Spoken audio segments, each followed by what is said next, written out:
विश्व को शांति का संदेश देने वाले तथागत गौतम बुद्ध के चरणों में श्रद्धा के सुमन अर्पित करते हुए एवं करोड़ों करोड़ों के मसीहा संविधान निर्माता बोधिसत्व बाबा साहब डॉक्टर भीमराव अंबेडकर के चरणों में श्रद्धा के सुमन अर्पित करते हुए तथा इस बहुजन समाज में जन्मे हुए तमाम सदगुरुओं को कोटि कोटि नमन वंदन अभिनंदन करते हुए सबसे ज्यादा बधाई के पात्र यहाँ के कार्यक्रम कमेटी के लोग हैं जो इतना अथक प्रयास करके कार्यक्रम को कराने का काम करते हैं। यहाँ पर जितने लोग उपस्थित हैं सभी से मैं अपील करता हूँ कि भैया लोगों के सम्मान में एक बार जोरदार तालियां बजा दीजिए।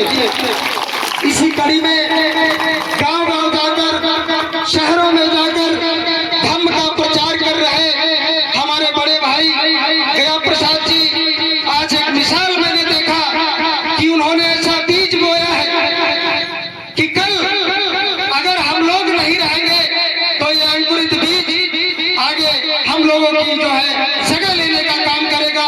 आप ही के बीच में मेरा छोटा भाई आज बड़े भाई गया प्रसाद की जगह को लेकर के आप लोगों को उनकी उपस्थिति दर्ज कराने का काम किया है। तो मैं आप लोगों से पुनः अपील करता हूं कि भैया के सम्मान में और उनकी पूरी टीम के लिए एक बार जोरदार तालियां बजा दीजिए।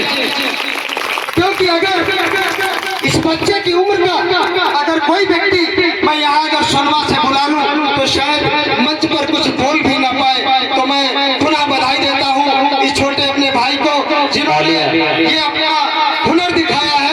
बहुत अच्छी बात है, आगे बढ़ो, यही मेरी मंगल कामना है। अभी बात शिक्षा की चल रही थी। वास्तव में अभी जो झांकी के माध्यम से जो मार्मिक कहानी दिखाई जा रही थी, भैया ने पूरा प्रयास किया है मार्गदर्शन देने का कि बाबा साहब ने अपने बचपन से लेकर के पूरे जीवन में कितना बड़ा संघर्ष किया है। एक जानकारी और देता हूँ आप लोगों को, सबके पास बड़े फोन है। आप लोग अपने बड़े फोन में जब कभी शाम को समय मिला करे तो बाबा साहब का एक नाटक आता है, एक महानायक, आप उसको सीरियल से देखने का काम करें। इसके हजारों पार्ट बने हुए हैं। एक महानायक सीरियल एक से देखना, हजारों पार्ट बने हैं। बाबा साहब का बचपन से लेकर के और पूरा संघर्ष उसमें दिखाया गया है। इस बात को जरूर ध्यान में रखना और अपने यार दोस्तों को भी बताना कि इसको जरूर देखने का काम करें। अभी बात शिक्षा की चल रही थी कि वास्तव में शिक्षा के बगैर पूरा जीवन ही अधूरा रहता है।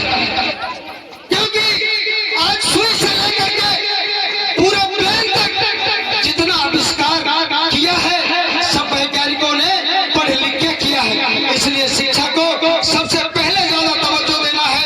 बाबा साहब अम्बेडकर ने सबसे पहले यही बात कहा कि शिक्षित बनो, संगठित रहो और संघर्ष करो।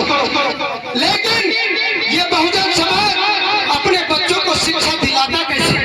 हम अक्सर गांव में जाते हैं, कैडर करने जाते हैं, तो अपने भाइयों के दरवाजे पर जब जाते हैं तो देखते हैं कि हमारी माताएं बहनें, हमारे भाई लोग अपने बच्चों को इस प्रकार से शिक्षा दिलाने का काम करते हैं। सुबह हमारे भाई उठते हैं और गांव के किसी कोने पर दुकान पर बैठ जाते हैं, नाना प्रकार की बातें करके अपना समय व्यतीत करते हैं। घर की जो महिला होती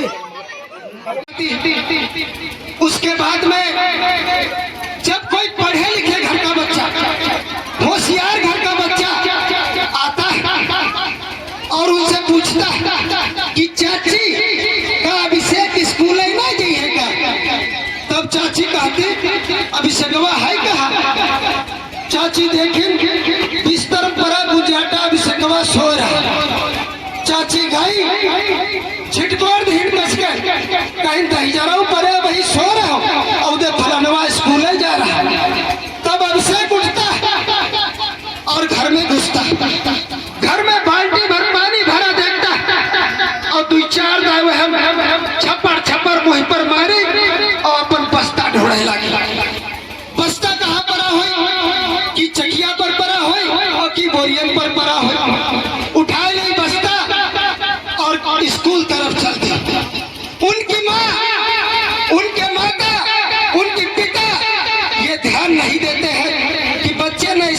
किया है कि नहीं किया? बच्चे ने अच्छे ड्रेस पहनी है कि नहीं पहनी? बच्चे ने स्वच्छ ताजा खाना खाया है नहीं खाया? इसको लंच पैक किया है कि नहीं किया? इसके पास रबड़ पेंसिल है कि नहीं है?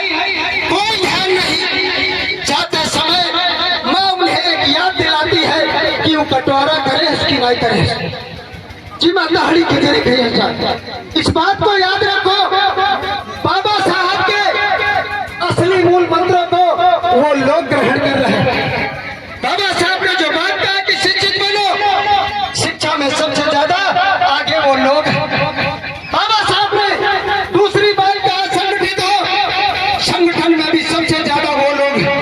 अगर एक आदमी उनका कहीं विवाद कर देता है, एक टेलीफोन करता है, सैकड़ों लोग वहां पर इकट्ठा हो जाते हैं। और हमारे भाई से अगर छोटी अनबन हो जाए, अपने ही भाई से वो बुलाने का काम करता है तो अपने ही भाई कहते हैं ठीक है मरे, इनका मार रहे ठीक है, अपने ही लोग उनके सपोर्ट में चले जाते हैं। ये हमारा संगठन चल रहा। संगठन अगर बनाना है तो मैं आपको दो बातें बताता हूं, आप लोग अनुभव किए होंगे। किसी चौराहे पर और किसी तिराहे पर जाकर के देखना, ठेले पर अंगूर बेचने वाले को, अंगूर बेचने वाला गुच्छे वाले और एक तरफ टूटे वाले अंगूर लगाता है। गुच्छे वाले अंगूर का रेट पूछो तो 100 रुपए किलो बताता है, और टूटे वाले अंगूर का रेट पूछो तो 50 रुपए किलो बताता है। ऐसा क्यों होता है? अंगूर वो भी है और अंगूर वो भी, वो 100 रुपए किलो के होता है और वो 50 रुपए किलो के होता है। दोस्तों, कीमत उसकी आधी इसलिए होती है क्योंकि वो गुच्छे से अलग हो जाता है। वो गुच्छे से अलग होने के कारण उसकी कीमत कम हो जाती है। इसी प्रकार से अगर हम लोग अपने संगठन से दूर हो जाएंगे तो अलग अलग मारे जाएंगे, कोई किसी को बचाने नहीं पहुंचेगा। दूसरी चीज, आप एक इतना बड़ा पत्थर का टुकड़ा लीजिए और वो पत्थर का टुकड़ा किसी कुत्ते को मार दीजिए, देखिए कुत्ता वहां से भाग जाएगा। और वही पत्थर का टुकड़ा आप मधुमक्खी के छत्ते पर मार दीजिए, मधुमक्खी के छत्ते पर मार दीजिए, फिर देखिए क्या होता है। हमको ऐसा होना चाहिए। मैं यहाँ की कमेटी से अनुरोध करता हूँ कि आप लोग जिस प्रकार से इस कार्य को आगे बढ़ाने का काम कर रहे हैं, बहुत अच्छी बात है। देखिए गांव में रहोगे, छोटी छोटी बातों को लेकर के नाना प्रकार के वाद विवाद होते रहते हैं, कहीं बच्चों के पीछे, कहीं खेत खलिहान के पीछे। इन सब बातों को आप लोग ओझल करते हुए जहाँ धर्म की बात आ जाए, जहाँ मिशन की बात आ जाए,